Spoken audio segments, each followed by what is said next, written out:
I saved an Apache beauty, and she wouldn't let me leave. The desert didn't wake up gently. Before the sun showed its face, the land was already alive, wind dragging across sand, distant hills holding their breath, silence thick enough to feel heavy on the skin. Somewhere on the edge of that vast emptiness stood a small, weather-beaten cabin forgotten by maps and people alike. Inside it, a man prepared for another day. There was nothing remarkable about his morning. Boots pulled on without thought, a fire lit without ceremony, coffee boiled until it turned bitter. Life had long ago stopped offering variety, and he had stopped asking for it. He worked as a guide through dangerous land, not because he loved it, but because it kept him moving. And movement, he had learned, was the only thing that kept certain memories from catching up. By the time the sun climbed higher, he was already riding. The supply group behind him was small, nervous, city. Men pretending not to be afraid of open. Land that had swallowed better men than them. He didn't bother with conversation. His job was to get them through alive, nothing more. The valley ahead narrowed sharply. Tall ridges pressed in from both sides, shadows cutting the path into pieces. He didn't like this stretch. Never had. The air changed. No wind, no sound. He slowed his horse. That was when the first shot echoed. The desert exploded into violence. Gunfire cracked against stone. Horses screamed. Men shouted names that would never be answered. Dust filled the air so thick it burned the lungs. He reacted on instinct, aiming, firing, moving. Years of experience guiding his body faster than thought. And then just as suddenly it was over. Silence rushed back in heavier than before. Bodies lay scattered across the sand, twisted and still. The attackers were gone, vanishing into the land as if they had never been there at all. He dismounted carefully, scanning the ridges. Only when he was sure the danger had passed did he begin checking for survivors. Most were already gone. Then he saw her. She lay a few yards away, half covered by sand kicked up during the fight. Dark hair spread across her face. Her chest moved, slow, shallow, but unmistakably alive. Blood marked her temple, drying under the rising sun. She wasn't part of the group. Her clothes were worn and torn, clearly not from the caravan. Her skin bore the signs of long travel, of someone who belonged to the land rather than passed through it. Apache. He paused. Helping her meant stepping into something complicated, something dangerous. History alone made that clear. Walking away would be easier, safer. But as he knelt beside her, her fingers twitched, grasping at nothing, refusing to let go of life. That was enough. He lifted her carefully, surprised by how little she weighed, by how fragile strength could look when it was pushed to its limits. "I've got you," he murmured, more promise than statement. She didn't answer. The ride back was hard and fast.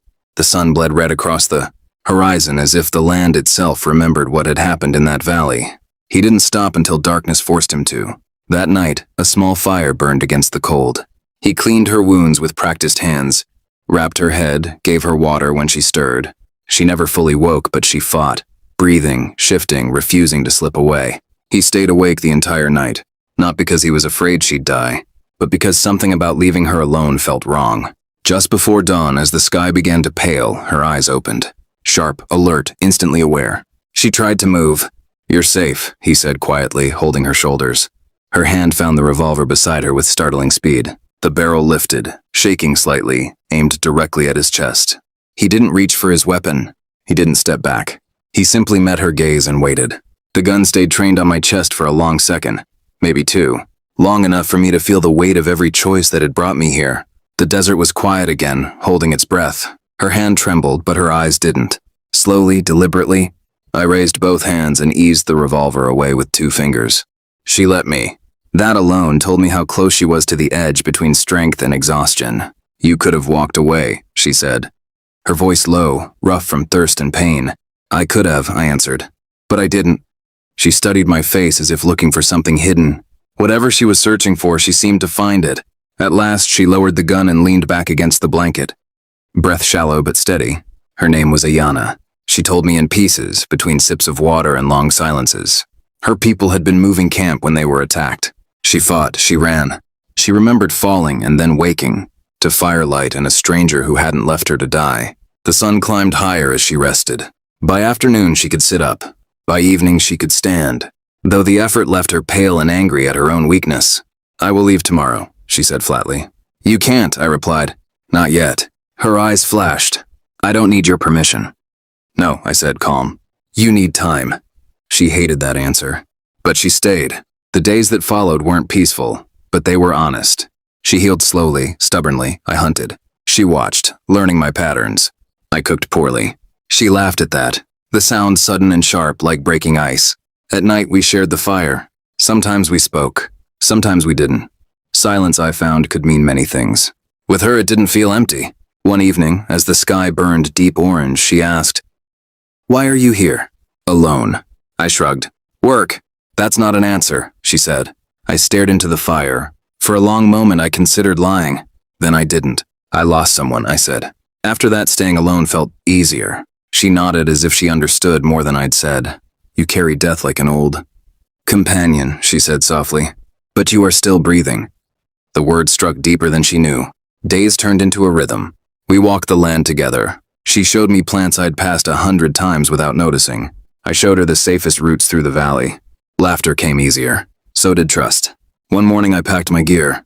"I need to go north," I told her. "Supplies are due. People will be waiting." She stood between me and my horse. "No," she said. I sighed. "Ayana." "You saved me," she interrupted. "You stayed when leaving would have been simpler. Now you want to disappear again. This is my life." She shook her head. "No. This is what you do so you don't have to feel." The truth hurt more than any bullet. "I am not asking you to stay forever," she continued. "I am asking you to stop running." Silence fell between us. That night a storm rolled in. Thunder cracked the sky open. Rain turned dust into mud. We sat close to the fire, shoulders nearly touching. When the wind howled, she reached for my hand. I didn't pull away. In that moment, I understood something I'd been avoiding since the day I found her in the sand. Saving her hadn't been about heroism. It had been about recognition. Two wounded souls refusing to lie down and disappear. At dawn, I made my choice. I stayed. Weeks passed. Her strength returned fully. Mine did too, in ways I hadn't expected. The weight in my chest eased. The nights grew quieter, not empty, just still. Eventually, she told me she needed to return to her people. "I will go with you," I said. She smiled, not surprised. "I hoped you would." We traveled together through land that no longer felt hostile. When we reached the edge of her territory, she stopped. "You don't belong to the past you're carrying," she said. "But neither do you belong nowhere." I understood then that healing didn't mean forgetting. It meant choosing to live anyway. When I turned back, it wasn't alone. I carried purpose, connection, hope. Because sometimes, the person you save in the desert isn't the one bleeding in the sand. Sometimes it's the man who thought he was already lost. And sometimes, the one who won't let you leave is the reason you finally learn how to stay alive.